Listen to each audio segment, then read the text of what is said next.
we begin season 6 of the Ekamda Sports Lit Festival with Nidhin Valsan, the author of Cancerman to Ironman, a police officer's journey of arresting illness.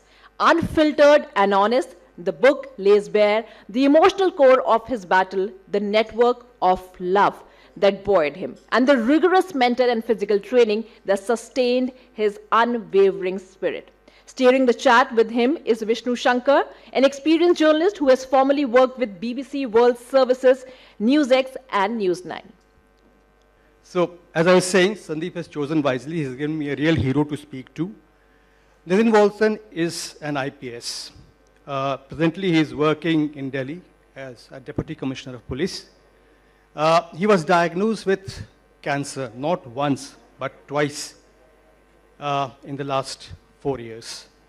And he fought cancer, and not only did he fight cancer, he, within 1 year of getting a clear check from the doctors that he was completely cleared of cancer the first time, he chose to test his capacity, endurance, everything by applying to the most difficult endurance competition in the world, the Ironman triathlon, where the participants have to run they have to swim for 1.9 kilometers, then cycle for 90 kilometers, and then run a half marathon of 21.2 kilometers. Without saying much more, I'll ask Nidhin to tell us briefly how he realized that he had cancer and how did he approach this fight against cancer. Briefly. Thank you, Vishnu. Good morning, everyone. I am presently working as Deputy Commissioner of Police in Delhi Police. I had 2 bouts with cancer, and I was diagnosed. I had survived 2 times COVID also. In fact, 2021 was the year of diseases for me, I would say. And in 2021 February, I was diagnosed with stage 4 non-Hodgkin's lymphoma, a type of cancer. And in October 2021, I had the Delta virus COVID, when I was recovering from a low immunity because of chemotherapy. I had to undergo 6 cycles of chemotherapy. And again in January, I had the Omicron virus of COVID. Actually, so once I was, in November 2021, I was cleared of cancer. So in November 2020 was the day when I had the first symptoms of cancer. So November 2020, first symptom of cancer. February, the chemotherapy started. Chemotherapy ended in July, but in November only they cleared me of cancer. And after 1 year, November 2022, after around 8 months of training with so much of, I would say, discipline and perseverance, I was able to complete Ironman, which includes 113 kilometers of endurance workout in 8 hours. And again in October 2023, I again did the Ironman next year because I tried to instill that discipline into my life, which I learned during Ironman. But unfortunately, again in January 2024, I had a relapse. And again, I had to undergo grueling sessions of chemotherapy. It's a little emotional, I'm sorry. It's 3 cycles of chemotherapy. The initial chemotherapy during the first treatment was for 1 day, but this chemotherapy was like 3 days continuously and 3 cycles. After that, I had to undergo bone marrow transplant. Bone marrow transplant in which your bone marrow is destroyed and a new bone marrow is inserted. So that was yet another difficult process, and I finished the treatment, might be in August, and now I am working as Deputy Commissioner of Police, Outer North District in Delhi Police. So I would say most important thing in fighting any difficulties in life is to never ever give up. We should never ever give up, no matter what it is. And second is like you should have always the urge to live, urge to experience more, urge to have a wonderful life with your family and friends. Okay, Nidhin, let's talk about the whole. Let's now talk about the book that you have written. What actually inspired you to write this book? First of all, I would say I don't want to sound myself boasting or something, but one thing which I find myself inside me is like I'm very perseverant. Sometimes it can be persistence or perseverant, and second was like I was very disciplined. As far as my book is concerned also, it was a completely handwritten book. It was not given to anybody to write or something. I wrote it myself. Every day I used to write 2-3 pages just before going to my work. And in fact, it took around 8 months to complete it also, before I gave it to Pan Macmillan to publish and edit and publish it. So it was during my treatment I started thinking about writing a book. Basically, the reason was like cancer has got a lot of stigma associated with it. I don't know whether it's a right word or not. People don't like to share much whether when they are having a cancer. When I underwent the same cycle, I was not ready to share the word like I was having cancer. But some incident happened because of which I started telling everyone.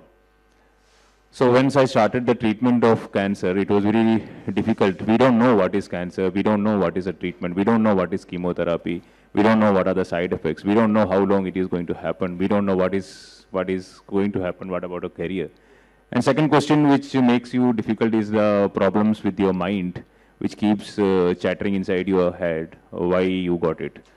Sometimes it does postmortem of your entire life and try to find a big mistake or a sin which you have committed so that you are being punished by a big eternal authority for the sin which you did. So this mind also creates a problem.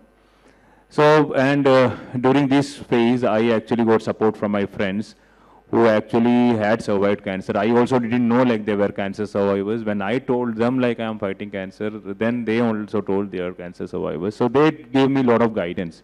So then I thought like if being an IPS officer and having like educated, I am BTech and masters in psychology. If I had to undergo so much of confusion and ignorance, what about a normal person?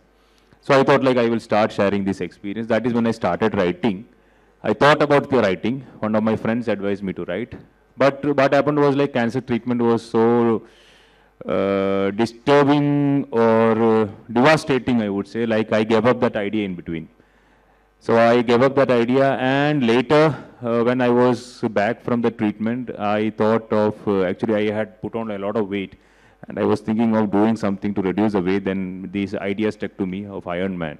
Then I thought, like, why if I do Ironman within a year, I'll be able to send a message across to the world that cancer is not an end. It is a beginning or it is a bend, where you have to take a little bit of slower, we have to take the bend with in a slow pace, and then you can accelerate again.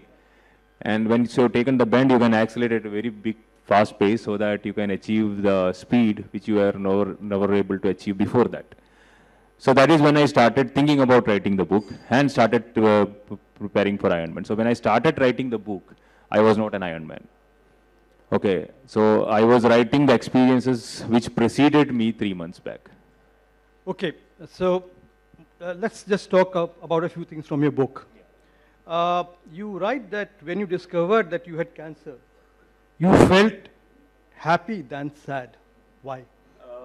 That is an irony of my condition. Why was like I started having my first symptoms in November 2021, because I have written the book. That's why I remember the dates and all. November 2021, it started as a chest pain. So then slowly the pain started increasing and pain became unbearable, and it actually started affecting my sleep, and I was not able to sleep for almost 2.5 months. Literally, I was an insomniac, but I was still working. I was going to the office, and the pain was so painful that some days I used to just cry at the night because of the pain.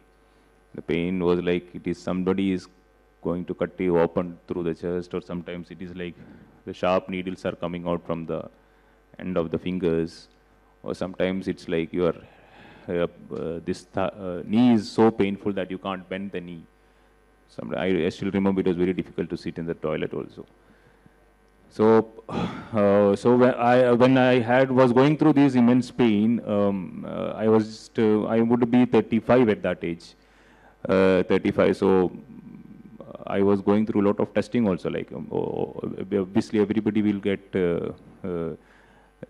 afraid, like what is going on. So, initially, the doctor said might be it is diabetes. It is a start of diabetes.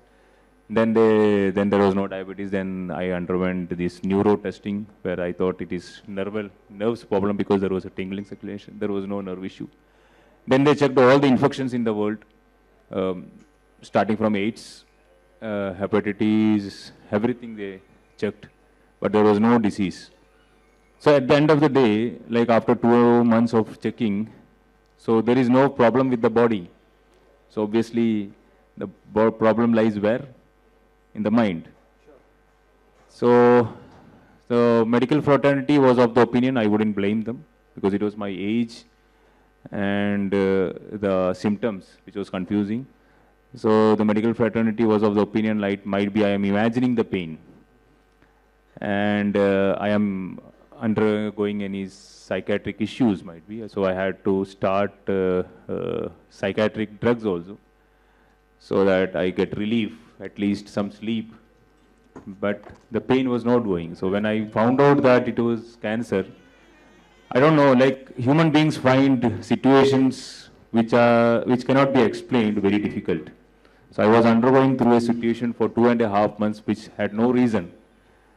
They were attributing it to different reasons, might be this, might be that, might be that. And when it was finalized, I would say not happy, I would use the word relief.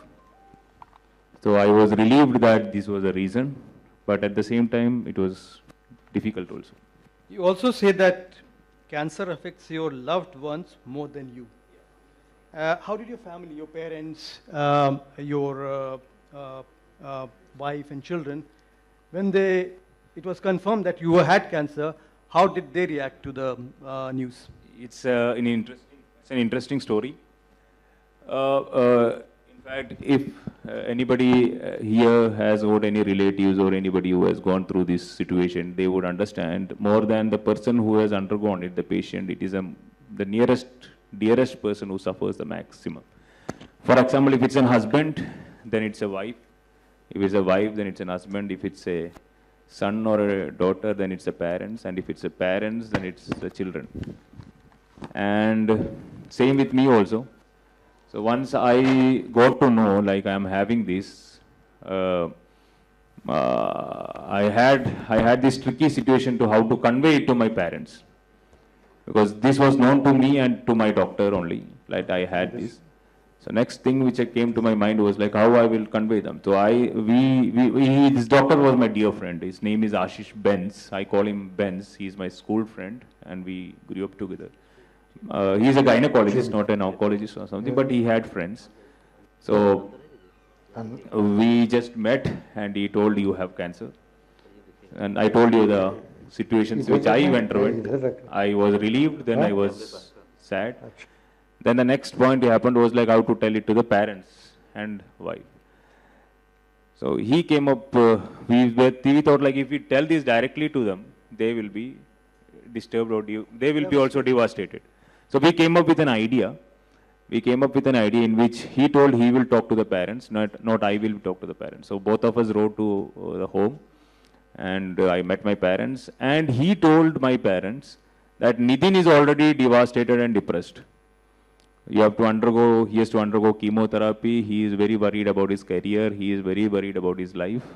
So if you also get depressed, the entire things will go down. So somebody has to remain strong. So I think that worked. They actually, entire treatment, I remember my parents never cried, never I saw any tears. They were very strong, same with my wife.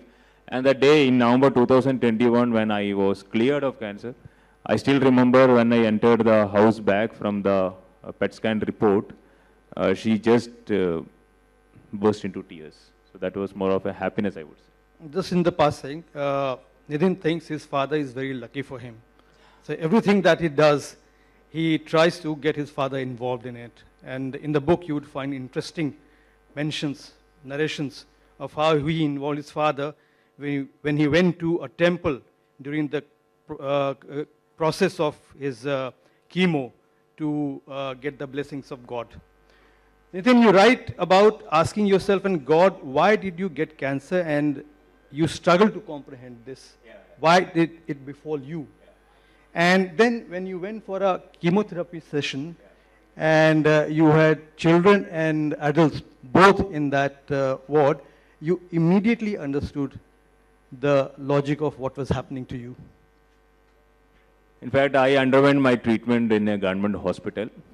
I support treatment in government hospital. In fact, my daughter was also born in a government hospital. So this hospital where I underwent treatment was Malabar Cancer Center, basically a government undertaking. So the chemo happens in a big ward like this. It will be double the size of this room in which everybody is lying on a bed, and the people keep coming, the patients keep coming along with one attendant, and they lie down. Then the chemo comes and it is dripped through your veins. So my chemo was the longest. I used to go at 11 o'clock and come back around 6 o'clock, 6:30. So I used to tell my wife, I am the person who pulls up the shutter and pulls down the shutter also. So I used to go first and I used to come in the last. So what happens is, like, when you are in the bed, there is another patient coming here, there is another patient coming here, and you can see the entire hall also. There is a very melancholic music going on to put the people in sleep, no TV. And it was a little bit hot also, the sounds of fan, gloominess, except for the sounds of nurses and some patients vomiting because of the chemo. In between, something which was shattering everyone was the cries of infants. I had 6 cycles of chemo. Every cycle of chemo, there was an infant who was undergoing treatment. In my first chemo, it was a 1.5-year-old boy who was just to my side. In fact, I have a photo of mine with him, not him, his hand is only visible, his mother is sitting.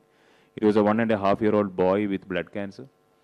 I don't remember exactly the order, but I can still say with conviction. Second time it was a boy with a brain tumor removed. He was undergoing chemo. Third one, it was a girl with a kidney cancer. And fourth, another girl with an eye cancer. Her eyes were completely, I think, filled with cancer or something. She was wearing that one-eyed, I don't know what they say, a patch, which you see in that Pirates of Caribbean, जो एक आँख बंद करता है. So sixth, I don't remember exactly now. So every time we were in the room, when these kids were given this chemo, when the injection is very painful, in fact, the needle is very big one. It's not the ordinary small needle. And it is directly driven into the veins. So they cry a lot. So that was very devastating. So when I was undergoing this situation, why me? Why I got cancer? So this is 1.5-year-old boy was just born into the world 1.5 years back. He didn't get a chance to do sins in 1.5-year-old. Then why did he get cancer? So what about other infants who I have faced or seen have done to get cancer? So it's just a testing phase, I would say. Then that perspective changed. It was not about why me. It was like what I can do, what I can. So your perspective has to change. This question, why me, doesn't have an answer. You need to rephrase that question, and you will find the answer to yourself. And sometimes you feel that the things which we fight over is very trivial. I have written in the book also, if you remember, sir. Like, if you feel like you have a devastating problem in life and you feel like you are completely gone, you should make a visit to a chemo ward where I had underwent treatment. Then you will understand that you are facing nothing. My final question. When you decided to compete in the triathlon, Ironman, did you do it only to get back into shape and regain stamina, or you, at some level, you were also looking to restore your confidence and self-esteem?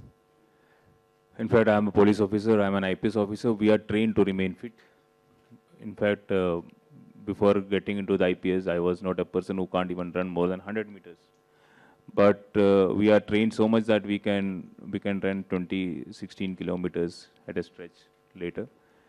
So we always try to remain ourselves in shape. So once after the treatment, the chemo actually puts you a lot of steroids.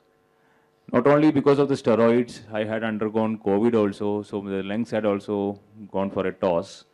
So I was not able to walk more than 10 minutes. So my 1.5 years, I would say that completely I was shut down physically. So my weight had gained. I still remember my daughter touching my tummy and saying, "Papa ke tummy mein baby hai." So I have that video. So it was a big one. So it affects our confidence no matter what. Okay, and in the uniform, it gives a very bad impression to self as well as others. So I thought I should try something to get back into shape, as what Vishnu sir said. So it started as like I thought initially I will prepare about this triathlon. Not triathlon, this marathon. I would do a 42 kilometer because 21 kilometers you can do in 1 week, 2 week training. We can do it 42 kilometers something because I am a target oriented man. You have a target, then you work for the target, then it makes it more disciplined. So initially I thought I will do for this triathlon, but it will have a very bad effect on the knees if you do continuously. And I was crossing 36 at that time, so I thought like it is not a good idea. And suddenly one of my staff who was an Ironman inspector, he came up with an idea, "Sir, why don't you do Ironman?" I didn't know what is Ironman. I didn't know what was Ironman at the time. I have a brute video in which they show like I only thought Ironman was like that Marvel's Ironman, Robert D. Jr. Okay. So then I asked like, what is Ironman? Then he told there is a swimming aspect, there is a cycling aspect, and there is a running aspect. I didn't know like how it was. I initially thought it was like running, cycling, and swimming. So I thought I'll run 21 kilometer, then do cycling, and then aram se will swim and come back. So that is what I decided I will start preparing for Ironman. Because swimming is a very good exercise. If you run 10-15 kilometers a day, the muscle sprain you get because of the swimming, because of the running, it will go off when you swim the next day or you do a swimming session. So every alternate day there was swimming. So I thought like swimming will work as a physio and I'll be able to maintain that target or something. I didn't even think of doing it. Most important thing like ये जो tummy था उसको थोड़ा अंदर लेके आना था. Then first day I did, my workout was like 4 minutes of walking plus 1 minute of running for 40 minutes. In 10 minutes I was struggling to get my breath. But somehow I thought like यार कुछ भी हो ये workout कर देते, खत्म कर देते. So 40 minutes and there was intense pain in the legs, calves, everywhere. फिर actually ये होता है ना कि मतलब when you fell into the lowest of the pit, the urge to come out is also very high. So then I persisted with my efforts, I would say. I told you again, that is what makes me a little bit different. I am very persistent. So I continued. The 40 minutes workout slowly started changing. The 1 minute run became 2 minute run followed by 2 minute walk. It became 3 minute run followed by 1 minute walk. Then it was 4 minute run and 5 minute run. Then it was like 20 minutes run, 30 minutes run. Then finally, after continuously training, a person who was not able to walk for 10 minutes, after 6-7 months, just before the Ironman, I did 65 kilometers of workout. So that was something like unachievable, I would say. So if I hadn't trained, there was not much of a difference. If I hadn't trained, there was not much of a difference in my life. It was an usual life, 1 year, I'm a cancer survivor, I'm going on. But I thought, say suppose if I am able to do this, I'll be an Ironman. I can say myself, like, what are you? I'm an IPS officer and I'm an Ironman and I'm a cancer survivor. So that is what I wanted to send a message across to the world. That is why I put it down into a book also. Like, with whatever difficulty you face, okay, whatever be the situation, whether it is financial, emotional, physical, relationship-wise, it's not an end. it is just a challenge. You just need to endure, hold on, be patient. Then after that, come out of it, and then you will be able to do better things in the life. Thank you. Thank you, Nidhin, for being so candid. Ladies and gentlemen, please give it up for a person who, on his own admission, doesn't give up easily. Thank you. Thank you.